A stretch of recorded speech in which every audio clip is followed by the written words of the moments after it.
E aí pessoal, tudo bem? Então hoje mais uma aulinha de biologia molecular.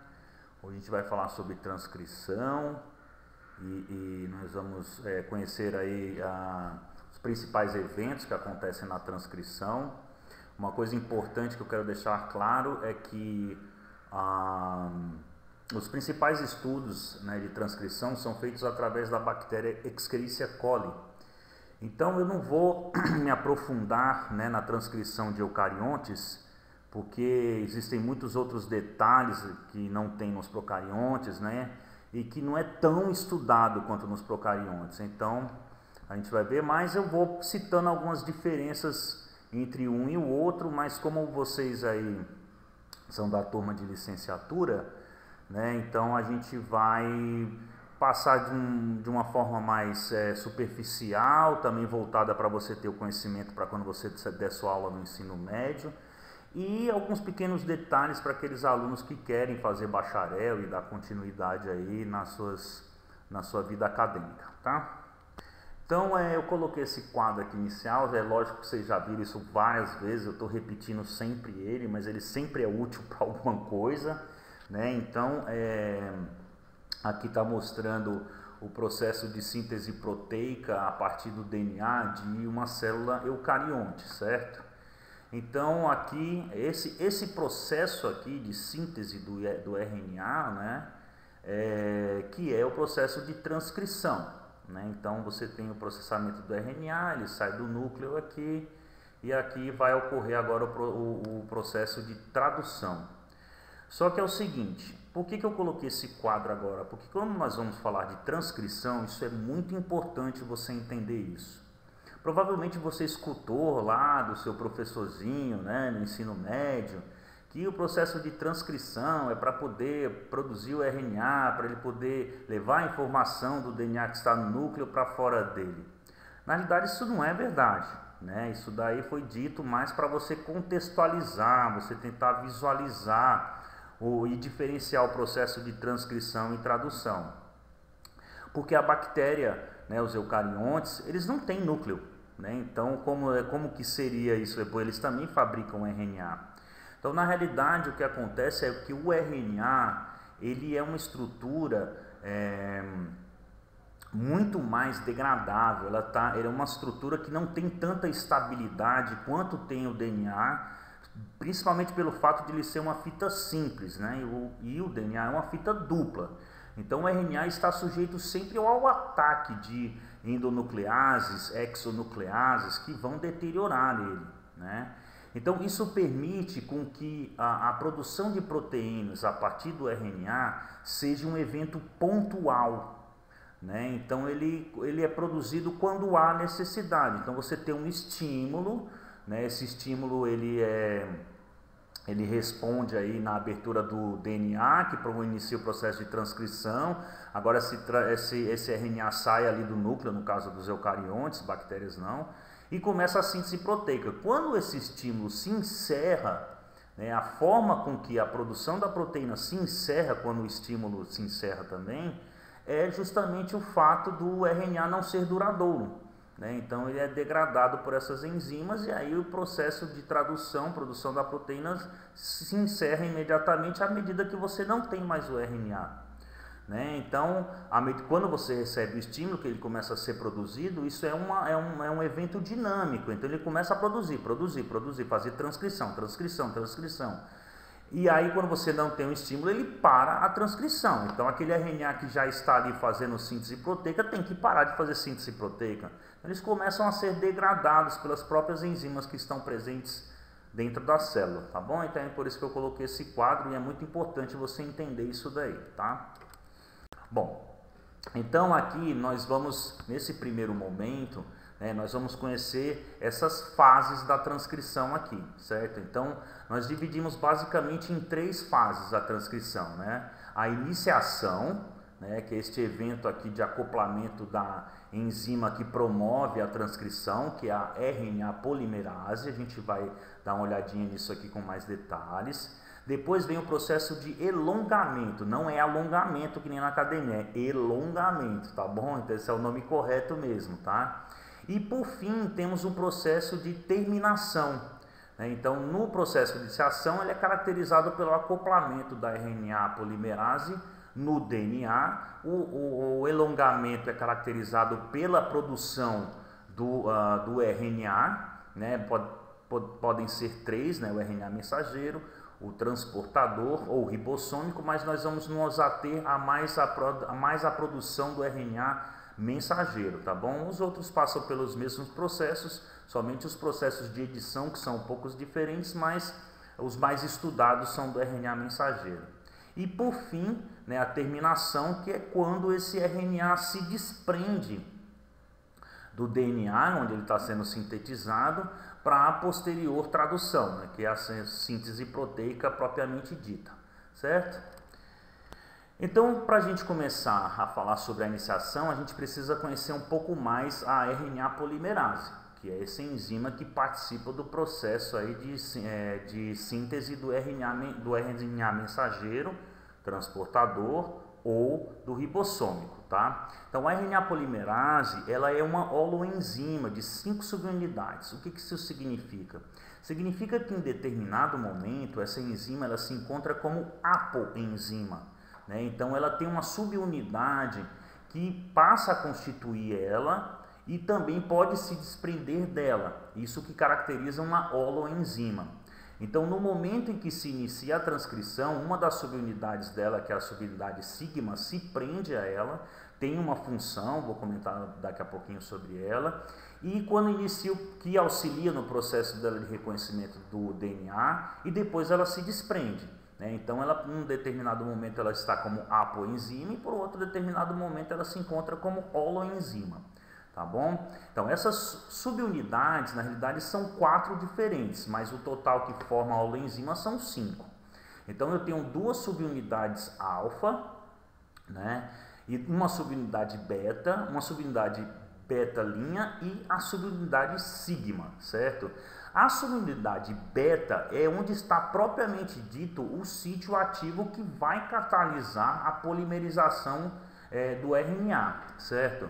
E a subunidade beta' está envolvida com a ligação dessa RNA polimerase ao DNA. Ela reconhece o ponto de ligação, né, do RNA ao DNA. Então, a polimerase se liga ao DNA para a síntese através pelo reconhecimento da subunidade beta', né? As subunidades alfas funcionam como se fosse a estrutura de sustentação dessas outras subunidades, ela que faz com que elas mantenham-se unidas, né? E a subunidade sigma, ela vai identificar o ponto de início de transcrição, né? O ponto de início de produção do RNA no processo de transcrição. Então, uma das coisas que eu coloquei aqui, que é interessante você entender, né, vamos diferenciar do processo de duplicação que nós vimos anteriormente, né? A RNA polimerase ela não possui atividade revisora, né? Então, o processo de revisão, quando há a inclusão de um nucleotídeo errado, não é feito pela RNA polimerase, certo? Então, aqui tem um desenho mais virtual, mais bonitinho aqui para você ver elas. Então, aqui está a subunidade sigma. Aqui está a subunidade beta' aqui, ó, e as subunidades alfa fazendo, né, a estruturação da holoenzima como um todo, tá bom? Bom, então vamos começar falando aqui do início da transcrição, certo? Então, o início da transcrição, ele ocorre quando a minha RNA polimerase, o nome dela completo é RNA polimerase DNA dependente, certo? Para você saber, mas a gente vai chamar ela aqui de RNA polimerase. Então, o início da transcrição ocorre exatamente quando a RNA polimerase consegue parear o primeiro nucleotídeo que será o início da formação do RNA, tanto faz qualquer um deles, eu vou me concentrar em falar só RNA agora, tá bom? Então, para que isso aconteça, então, a minha RNA polimerase, ela inicialmente ela vai ter que reconhecer, né, são sequências específicas, inclusive foi verificado em vários estudos, que diversas células procariontes, como um todo, elas apresentam essa mesma sequência, exatamente essa sequência que está aqui, ó, né? TT-GACG e TA-TATT, né? Então essa sequência é presente em praticamente todos os procariontes, né? E essa sequência ela é conhecida como sequência consenso, né? Então essa sequência é exatamente ela que as subunidades beta vão estar reconhecendo para adesão da polimerase ao DNA. E essas sequências, né, elas estão, quando você pensa que antes do início do genes a ser transcrito, né, se chama acima da transcrição. Então, ela está acima da transcrição, essa sequência consenso. Nos procariontes, essa sequência, né, ela possui duas caixas, então, uma que está a menos 35 par de bases e a outra a menos 10 pares de base do início da transcrição. Já nos eucariontes, nessa caixa ela é conhecida como caixa TATA, porque ela tem uma sequência TA-TA, né, timina, adenina muito longa. Então é a caixa TATA e ela está sempre dentro de uma distância de menos 25 pares de base, né? Então ela está 25 pares de base acima do início da sequência a ser transcrita, do gene a ser transcrito, certo? Bom, esta região onde se encontra a sequência consenso, que é onde a polimerase vai se ligar, vai se aderir ao DNA para iniciar o processo de transcrição, ela é chamada de região promotora, né? Então isso é muito importante, né? Se chama região promotora. É nela onde se encontra, pergunta de prova, né? Ela é onde se encontra a sequência consenso, né? Nos procariontes eu tenho uma caixa que se chama menos 35, que está exatamente a uma distância de 35 pares de bases acima de início do locus de transcrição, né, do meu gene aqui, e outra caixa que está a 10 pares de base do início. Então ela é chamada de caixa menos 35, a outra menos 10. Já nos eucariontes, ela é chamada de caixa TATA, porque ela tem uma sequência muito longa de timina e adenina, e ela é encontrada a aproximadamente 25 pares de bases do início de transcrição, do locus do gene a ser transcrito. Então, uma coisa interessante aqui, que vocês viram lá na duplicação do DNA, né, a síntese do RNA mensageiro não necessita de um iniciador. Lembra, né, na duplicação do RNA, na duplicação do DNA, precisava de uma presença de um RNA para ceder uma extremidade hidroxila, né, uma ponta hidroxila, para eu representando como se fosse uma ponta 3', né, para a DNA polimerase começar a sintetizar a duplicação do DNA. Neste caso, isto não ocorre, né? Na síntese do RNA não existe esse prime iniciador e, pelo contrário, diferente do meu DNA, essa extremidade permanece numa condição cujo nucleotídeo ele tem a ponta dele trifosfato. Né? Lembra que no DNA, todos que vão sendo inclusos, eu tenho a utilização de energia desse trifosfato, produzindo pirofosfato e o monofosfato que se liga na sequência de um nucleotídeo a outro ali, fazendo as ligações sentido 5' e 3'. Neste caso, a extremidade 5', que também o RNA ele é sintetizado na mesma direção, né, no mesmo sentido, a gente vai falar mais um pouquinho sobre isso daqui a pouco, né? Esse RNA ele está no sentido 5', 3', também ele é sintetizado, e essa extremidade 5', ela conserva, né, essa estrutura trifosfato, né? Isso é muito importante porque no final da produção do RNA ele vai passar por um processo chamado de edição. Esse processo de edição ele tem como objetivo proteger, né, o meu RNA contra o ataque de exonucleases e endonucleases, já que ele é uma fita simples, né, e as extremidades dele ficam muito sujeitas ao ataque dessas enzimas. Então, daqui a pouquinho vocês vão entender a importância da extremidade 5' permanecer com o meu nucleotídeo em condição de trifosfato. Né, ele não é monofosfato nucleotídeo, ele é um trifosfato nucleotídeo na posição 5'. tá? Deixa eu ver se faltou mais alguma coisa aqui para falar. Aqui está a nossa RNA polimerase. Sim, tem uma outra coisa interessante.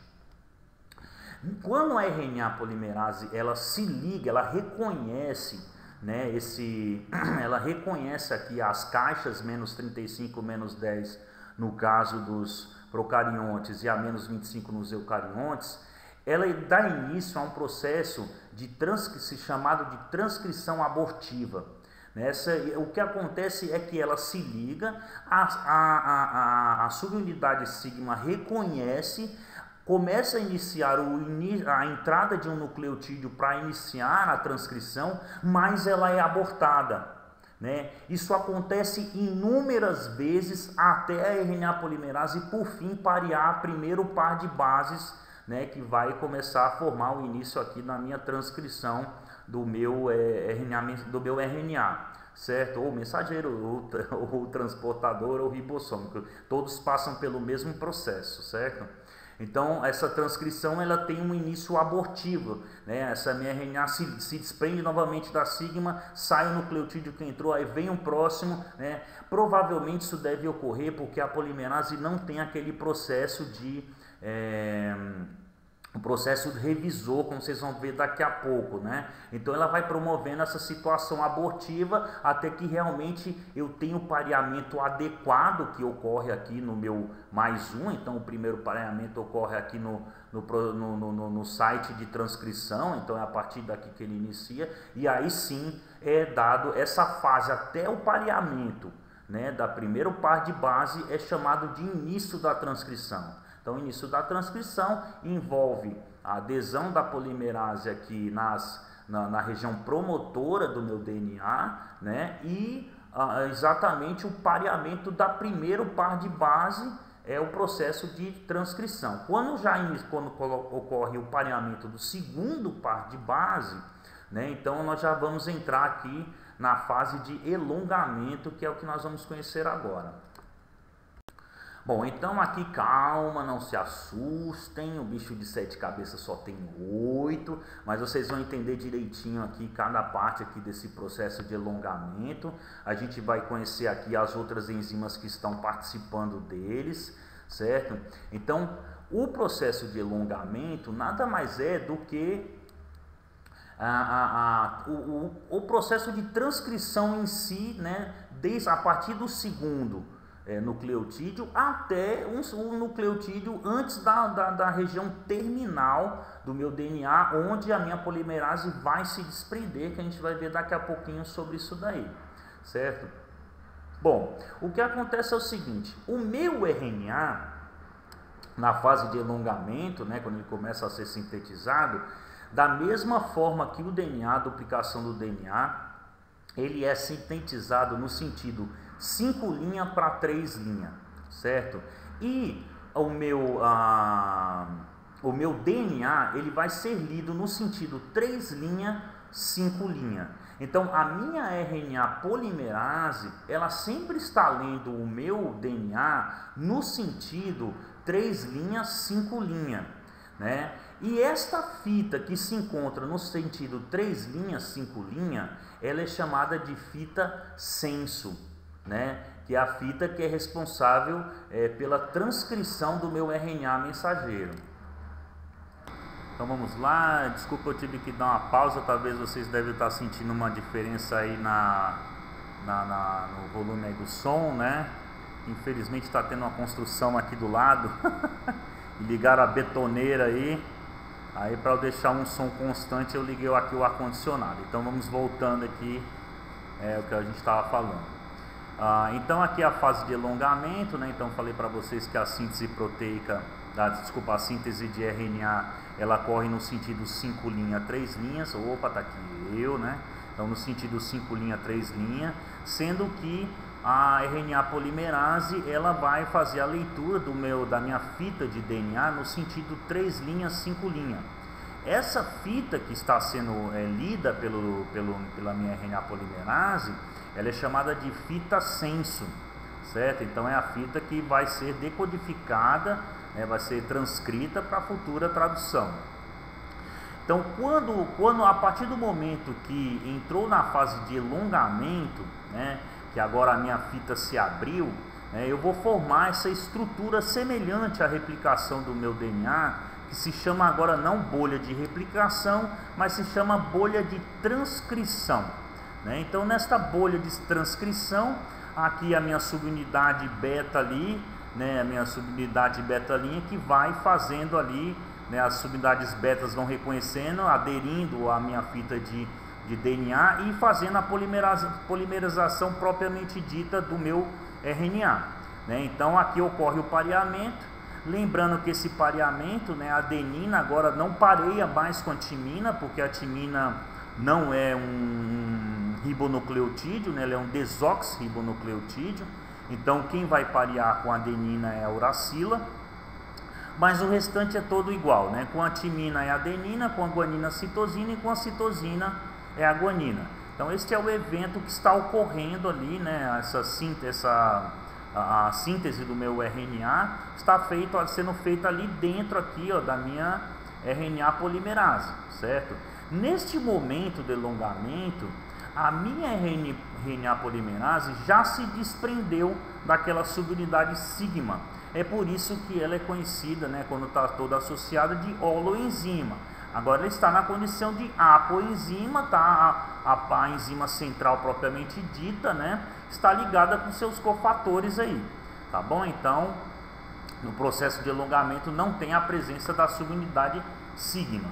Então, continuando aqui, então nesses pontos aqui que vocês estão vendo, ó, que está ocorrendo aqui uma torção da fita, aqui existe a presença de duas topoisomerases. Essa topoisomerase aqui, que está acima aqui da minha transcrição, ela está numa rotação positiva, né? Ela está fazendo uma torção positiva no sentido de relaxar essa fita. Na realidade, desculpa, perdão, está retirando a torção positiva, relaxando a minha fita, para que agora a minha subunidade beta promova a abertura da minha fita e faça a transcrição do RNA. Já esta outra topoisomerase, que está na parte de trás da minha bolha de transcrição, ela está retirando a torção negativa da fita, né, para que agora a minha fita volte a fazer o anelamento e se feche a minha dupla fita de DNA. Então, o objetivo dessa topoisomerase é retirar, né, essa torção positiva, promovendo o relaxamento da fita, é para facilitar com que a fita agora tenha o desanelamento, para que a minha RNA polimerase possa fazer a transcrição, a síntese do meu RNA. E esta outra topoisomerase, ela promove, ela retira a torção negativa, né, com o objetivo de promover o reanelamento, né, da minha dupla fita de RNA, lembrando que a minha fita de DNA ela não pode estar desanelada, porque senão ela vai sofrer a ação de endonucleases, né, vai tirar uma das estabilidades do meu DNA e ele poderá ser rompido, certo? Bom, então o meu RNA, diferente do meu DNA, né, ele é produzido em fita simples, né? Então ele não é dupla fita, ele é uma fita simples. Lembrando que o meu RNA, tanto o ribossômico quanto o transportador, ele apresenta pontos de dupla fita, mas é na própria fita, né? Já a estrutura terciária desse meu RNA que apresenta torções, e nessas torções ela se dobra sobre si mesma, onde pontos aparece uma condição de dupla fita, mas nada mais é do que um pareamento entre a própria fita, na parte interna da própria fita. Já o RNA mensageiro não, ele momentaneamente ele até apresenta algumas pareamento de bases, mas isso é desfeito depois por proteínas específicas, até mesmo porque na fase de terminação existe uma proteína, né, o fator Rho se chama, né, que é uma letra grega, né, mas vocês vão conhecer daqui a pouquinho. Esse fator Rho, ele vai retirar, extrair esses pareamentos que ocorrem, inclusive esse pareamento que está acontecendo aqui entre o meu RNA e o meu DNA, que acontece momentaneamente, certo? Para que esse alongamento ocorra, é necessário que tenha a presença dos meus nucleotídeos em condição de trifosfato. Justamente porque no momento em que ele se liga e forma, ele sintetiza, né, ele pareia mais um par de base e se liga ao meu RNA crescente, o pirofosfato que é liberado, então a clivagem na posição do trifosfato entre o primeiro fosfato e o segundo do meu nucleotídeo trisfosfato vai fornecer a energia suficiente para que eu faça essa reação, essa condição de ligação aqui entre a hidroxila 3' e o fosfato 5' do próximo nucleotídeo. E lembrando que também a presença do magnésio é extremamente importante, né? Porque o magnésio que vai estabilizar a estrutura, visto que a presença dessa quantidade muito alta de ácido fosfórico faz com que a minha estrutura tenha uma carga negativa elevada. Então a presença desse magnésio neutraliza essa carga negativa, permitindo que a minha estrutura também fique estável, inclusive a estrutura terciária, né? Aquelas que vão se formar não só do meu RNA mensageiro, mas principalmente do meu transportador e do meu RNA ribossômico. Tá bom? Deixa eu ver se faltou alguma coisa. Não, falei tudo, tá tudo ok. Então vamos agora falar sobre a fase de terminação. Bom, então o término da transcrição não é muito difícil, né? Então é bem simplesinho aqui, duas coisas que são importantes ser ditas nele. Então a principal, essa daqui que eu estou colocando para vocês, como eu disse, a Escherichia coli, que é a bactéria, né, que é utilizada para esses estudos, né, do processos de transcrição e tradução, né, foi verificado que nessa bactéria nós temos esse fator Rho, né, essa sigla aqui, a sigla aqui do grego aqui, né, que significa Rho, né, esse parece um pezinho aqui, né, e o que acontece é que essa estrutura proteica, ela se liga na parte na parte inicial, no terminal 5', né, onde tem aquele trifosfato lá, né, presente do meu RNA, e começa a se deslizar por essa fita de RNA. À medida com que ela faz isso, ela favorece com que o meu RNA se desprenda da minha fita de DNA, favorecendo duas coisas. Não somente que ocorra o desanelamento desse pareamento entre o meu RNA nascente e minha fita DNA, mas favoreça o reanelamento da minha dupla fita de DNA. E quando essa unidade proteica Rho, ela encontra uma sequência específica, né, juntamente com a minha polimerase, uma sequência específica que determina a terminação da transcrição do meu RNA, ela faz com que a minha polimerase se desprenda da minha fita de DNA, permitindo com que a minha fita de DNA se reanele e libere agora a minha fita de RNA. Nesse caso aqui que eu estou exemplificando, esse processo de terminação, ele ocorre, né, no RNA mensageiro. Como eu disse para vocês, isso daqui, né, esse procedimento da proteína Rho, né, ele foi visto na Escherichia coli. Ele não é um evento total entre os eucariontes, nem todos têm, mas ele foi muito estudado, e esse processo de terminação não é visto em eucariontes, pelo menos não foi visto em nenhuma célula eucarionte até a presente data, certo? Mas é para vocês entenderem um dos mecanismos, né? Eu não vou me ater aos processos de terminação também, né, de iniciação das células eucariôticas, porque são processos extremamente complexos. Lembrando que o meu DNA de célula eucarionte, ele está associado a proteínas específicas que são as chamadas histonas. Envolve diversas outras proteínas no processo de iniciação, no processo de terminação, que não vem ao caso, né? Como eu disse, é uma instrução básica, né, para vocês terem noção de como é esse processamento de transcrição. Tá bom? Então, esse daqui é o mecanismo de terminação. Existe a participação desse fator Rho, né, que é uma proteína tetramérica aqui, né, que participa nesse processo aqui. Tá bom? Então agora aqui a gente vai falar sobre o processamento do RNA. Então, quando o RNA ele acaba de ser produzido, esse RNA inicial, né, ele é chamado de RNA heterogêneo nuclear, né? Por quê? Perdão. Até que ele chegue à sua fase final, né, do processamento, quando ele vai ser o RNA propriamente dito, que vai participar do processo de tradução, ele passa por alguns eventos.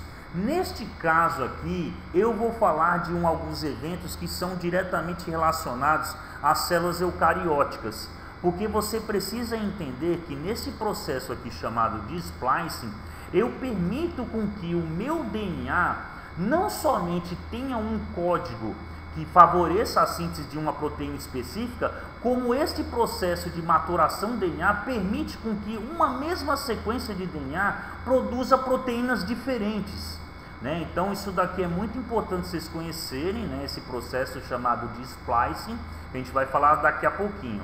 E esse outro processo aqui, que é o processo de capeamento e poliadenização, a gente também vai falar sobre ele, porque ele tem uma importância muito grande no processo de favorecimento da saída do meu RNA pelo poro difusional para o citoplasma, em direção ao retículo endoplasmático. Lembrando que a minha fita de RNA ela é uma fita simples, e o fato de ela ser uma fita simples, ela está totalmente disponível ao ataque de exo e endonucleases. Então, este capeamento que ocorre na extremidade 5' e essa poliadenilização que ocorre na extremidade 3' vai ajudar com que essa fita de RNA consiga chegar ao meu ribossomo, né, presente lá no retículo endoplasmático rugoso, de uma condição onde a sequência que produz a minha proteína ainda encontra-se preservada e codificável, certo?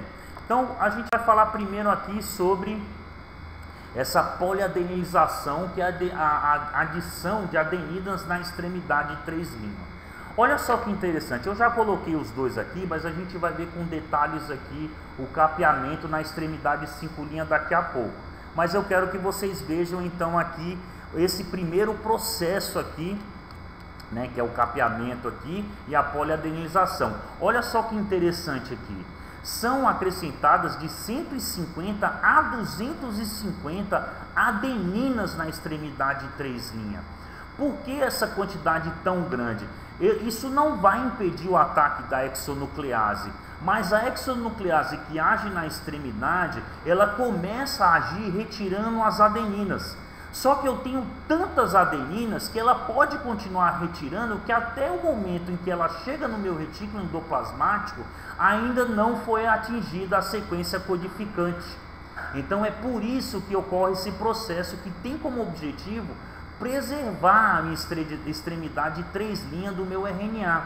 Então olha só, não que vai deixar de ter o ataque da exonuclease, mas eu coloco tantas adeninas que a exonuclease não tem tempo suficiente hábil para conseguir, até o momento que o meu RNA, neste caso mensageiro, né? Então nós vamos falar essa edição dos mensageiros, né? O meu RNA mensageiro consegue chegar ao meu ribossomo presente lá no retículo endoplasmático, tá?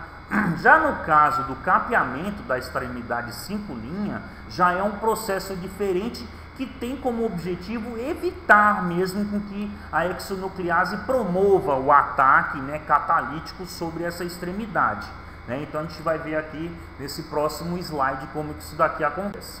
Então olha só o que acontece aqui na extremidade 5'. É formada uma estrutura, né, uma estrutura química que não permite com que a minha enzima, a minha exonuclease presente ali no citoplasma, consiga atacar a extremidade 5'. Então, como é que é resolvido isso daqui dentro do núcleo, né? Então, enzimas específicas, né? Só lembrando vocês que eu tenho uma extremidade, né, ali do meu RNA, que essa extremidade ela está em condição trifosfato, né? Só lembrando disso daí, né? Então, ela está em condição de trifosfato.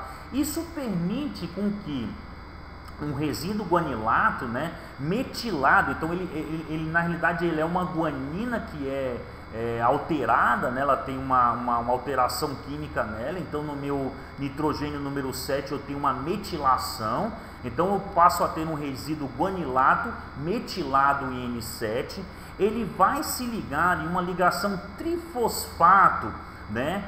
No sentido 5' 5'.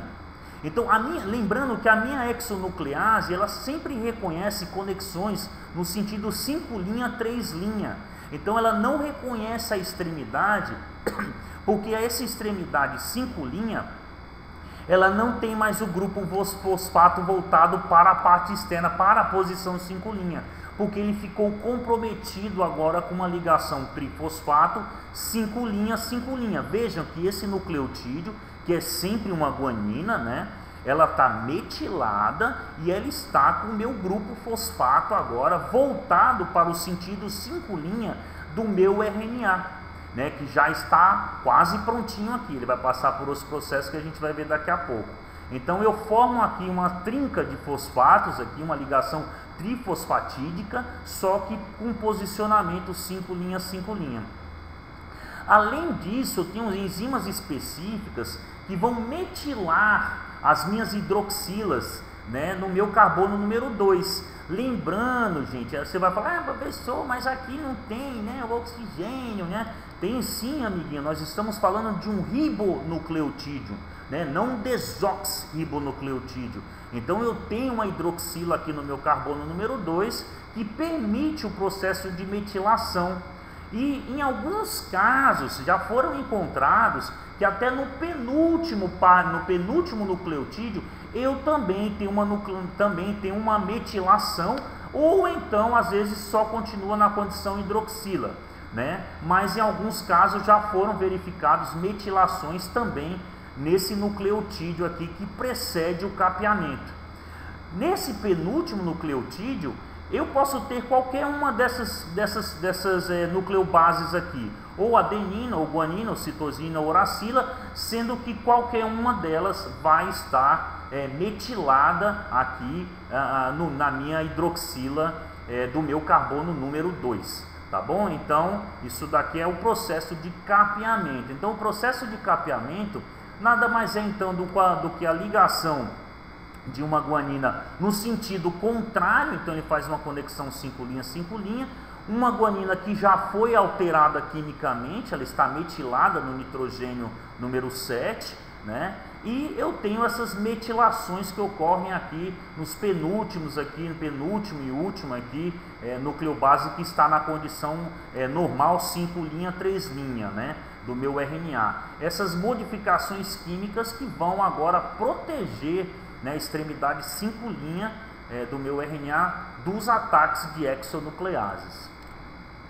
E por fim, né, aqui sobre a edição, né, a gente vai falar sobre o splicing, né? Então, o processo de splicing, na realidade, ele é visto nos eucariontes, né? Nos procariontes nós não vemos o processo de splicing.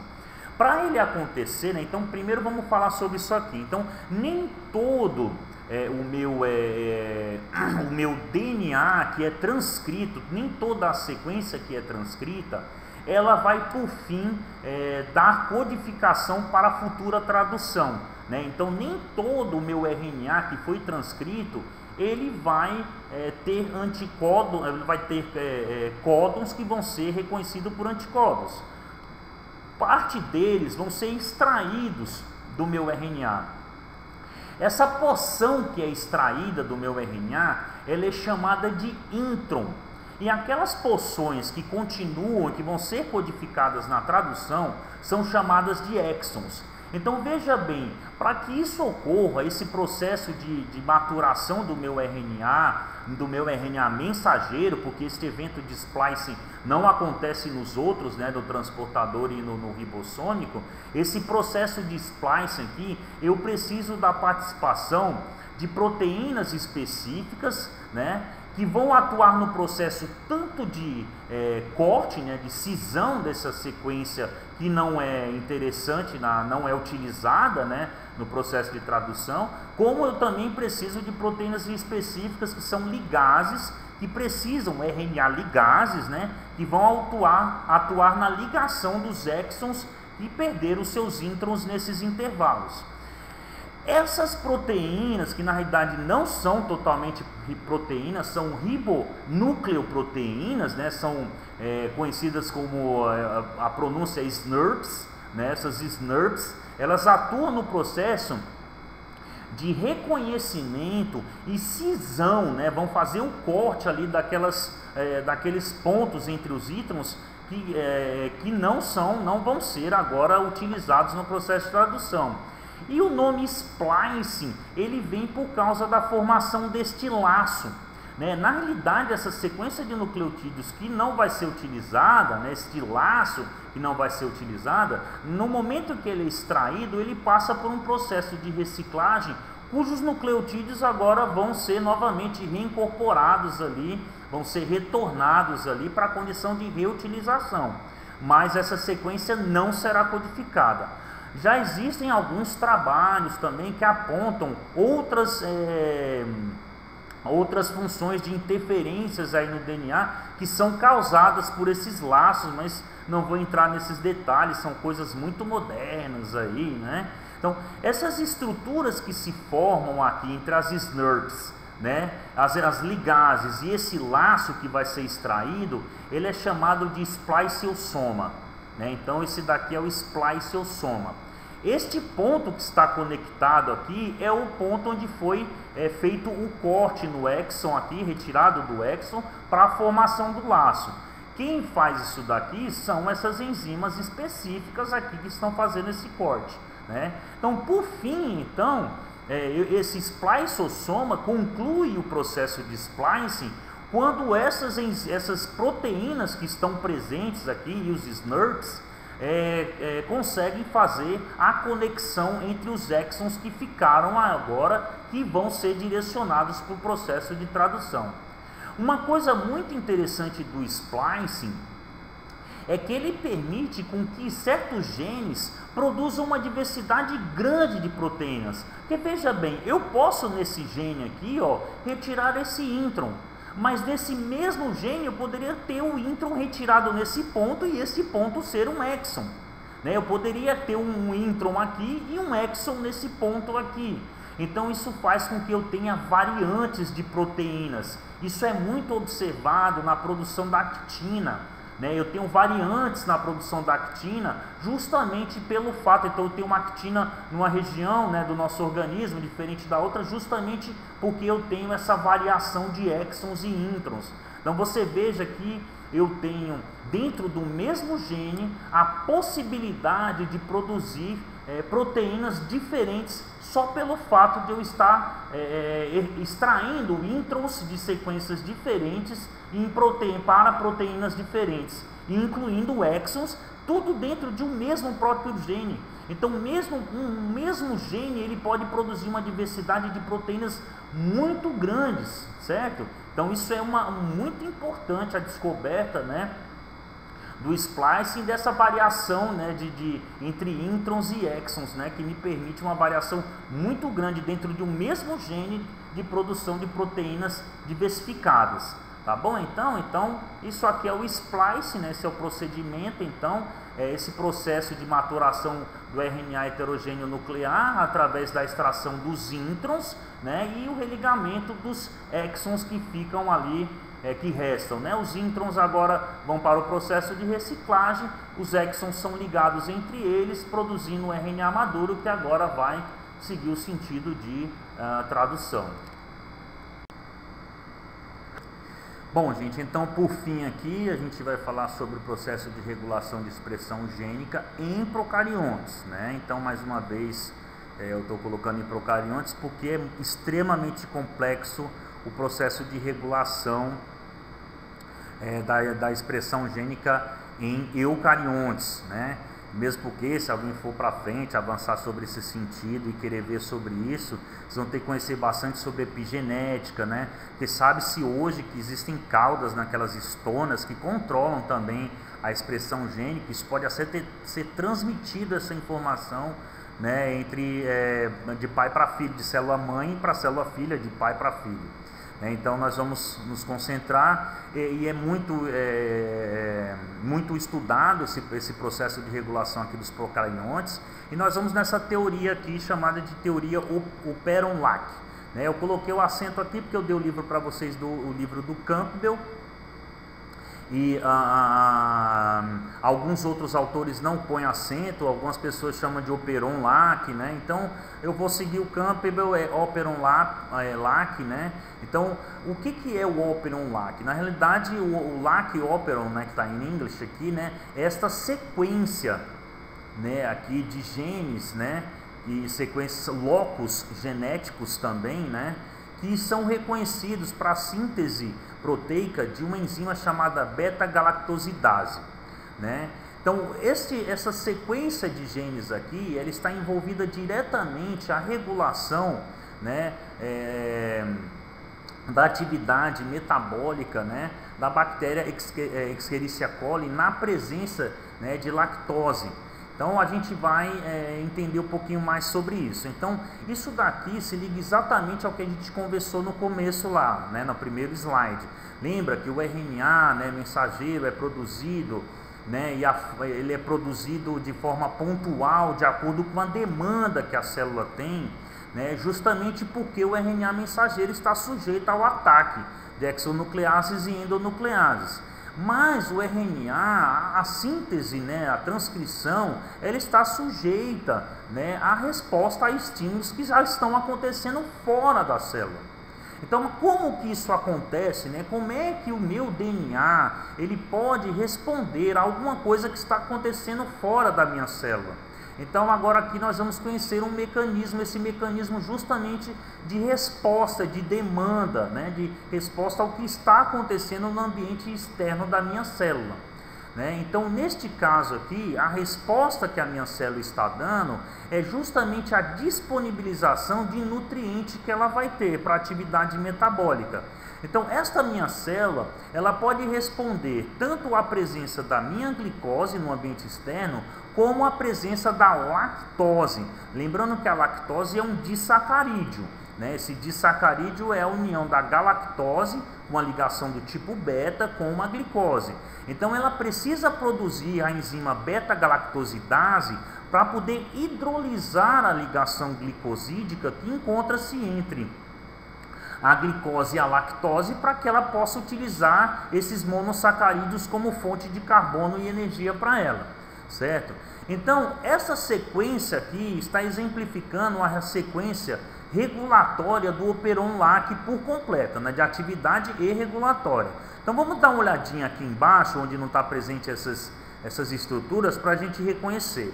Então essa sequência aqui é o sítio regulador, né, regulatório, né, ou gene regulatório, esta sequência aqui. Essa sequência que se encontra aqui é o promotor, que você já conhece, né? Esta outra sequência que está intimamente ligada ao promotor se chama de sítio operador. E esta sequência que se encontra logo à frente, é óbvio, à frente da polimerase, são dos genes estruturais, né? No caso aqui do Operon-Lack, apesar de o objetivo dele é estar produzindo lá a beta-galactosidase, né, que ela é produzido nesse gene estrutural conhecido como gene estrutural LAC-Z, né? O Operon-Lack, ele produz também mais 3, ele é responsável pela transcrição de mais 2 RNAs mensageiros responsáveis pela síntese de mais 2 proteínas. O LAC-Y, ele é responsável pela transcrição do RNA que vai sintetizar a proteína chamada permease. Então, quando esse gene estrutural aqui, ele é expresso, ele é transcrito pela minha RNA polimerase, eu também vou estar sintetizando uma proteína, que é a permease, que facilita com a entrada de mais lactose dentro da minha célula. E o LAC-A, ele é responsável pela síntese de acetiltransferase. Ainda não se entende muito bem aí para que é a utilidade dela, mas ela participa aqui do meu gene estrutural, certo? Do meu Operon-Lack. Então vamos aqui entender como que funciona esse mecanismo. Esses dois aqui, né, o gene operador, né, e o promotor, o locus operador e o locus promotor, os dois juntos são conhecidos por sítios de controle. Tá? Então essa sequência é o gene regulatório, ele não está necessariamente próximo do operon LAC, né? Ele está distante. Também existem outros mecanismos, né, de operação nesse mesmo sentido aqui, né, que as células produzem aí também, mas eles não estão intimamente ligados. Mas o operador, o promotor e os genes estruturais estão intimamente relacionados, estão fisicamente ligados. Vocês vão entender por quê. Então, como que funciona isso daqui? Então, quando a célula está na presença de lactose, a lactose, né, então ela vai agora, a lactose é chamado de indutor, né? Então o indutor, né, ele tem como função, né, ele é chamado de indutor, né, porque ele vai ativar o gene indutível, né? Então o indutor, ele vai funcionar da seguinte maneira: ó, meu gene regulatório está o tempo inteiro sintetizando, transcrevendo o RNA responsável pela tradução, né, pela expressão de uma proteína chamada repressor. Ele fica o tempo inteiro produzindo um repressor. Repressor, é lógico que essa proteína está sujeita à degradação da mesma forma que esse RNA. Então eu vou produzindo um repressor. O repressor, ele se liga diretamente no sítio operador, né, nesta região aqui, né, de controle, né, no sítio de controle aqui, no sítio de controle na região operadora. Quando ele se liga aqui, veja que ele impede fisicamente com que a polimerase consiga seguir o caminho do processo de transcrição. Mas na presença de lactose, que é a molécula indutível, o indutor, a lactose se liga ao repressor inativando, impedindo com que o repressor consiga se ligar no sítio operador e impeça com que a minha RNA polimerase faça a minha transcrição.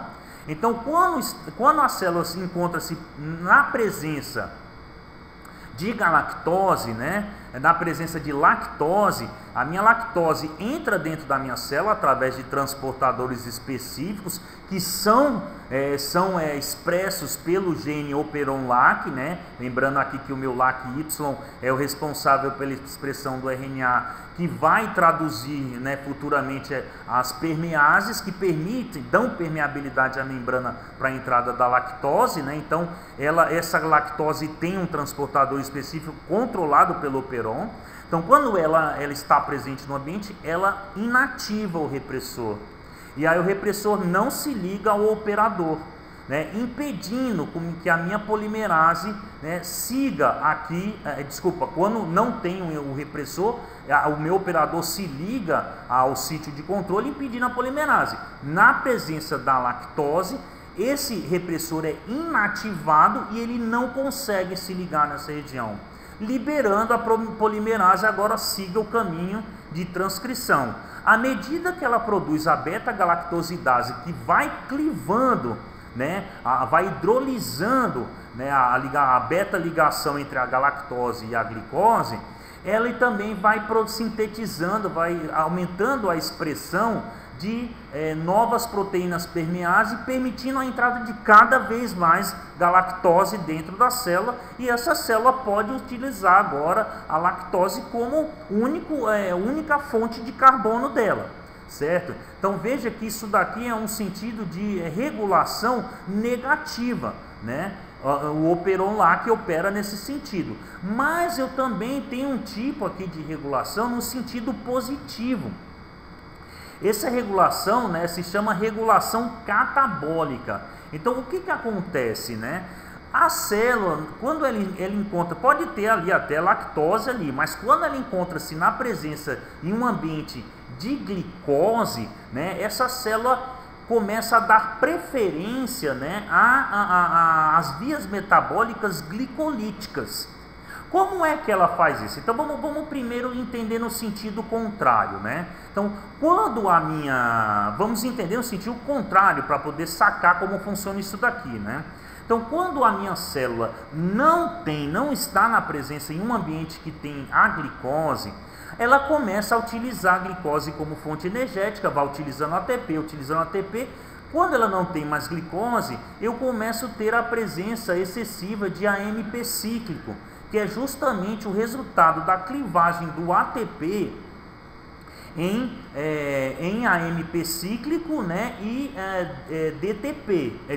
de ADP, né? Então, as concentrações de AMP cíclico aumentam no meio e ele se liga a essa proteína chamada de CAP. Essa proteína CAP, quando está associada ao AMP cíclico, ela agora vai se ligar à região promotora, intensificando aqui, né, a ligação da minha RNA polimerase no meu sítio Operon-LAC, nos meus sítios de controle aqui do Operon-LAC na região promotora. Então, quando eu tenho muito AMP cíclico, está sinalizando para a célula que eu estou sem glicose.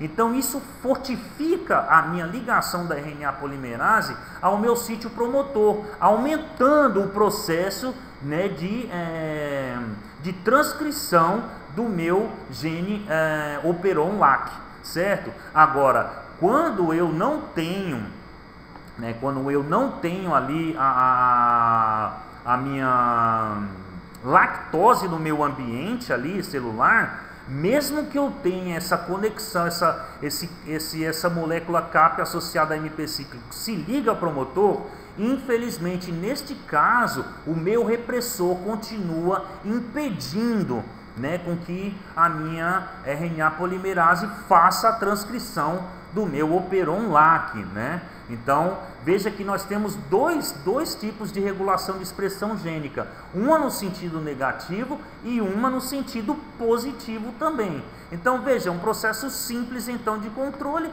Eu tenho um repressor que está reprimindo o tempo inteiro o Operon-LAC. Na presença de lactose, a lactose se liga ao repressor, né? É uma molécula indutível, o repressor fica inativado, não se liga à região operadora do sítio de controle e a minha RNA polimerase agora começa a sintetizar, a transcrever os meus genes estruturais. Na ausência de glicose, ao AMP cíclico em excesso se liga a CAP, fazendo com que fortifique essa ligação da minha RNA polimerase ao promotor, aumentando mais ainda, né, a transcrição dos meus genes estruturais. Quando nós não temos, para a presença, no ambiente não tem mais lactose, o repressor volta a funcionar, impedindo com que a minha polimerase faça agora mais transcrição. Tá bom? Então esse é um mecanismo de regulação de expressão gênica em procariontes, bem simples aí para vocês conhecerem. Tá bom, gente? Então, espero que vocês tenham gostado e até a próxima aula. Valeu!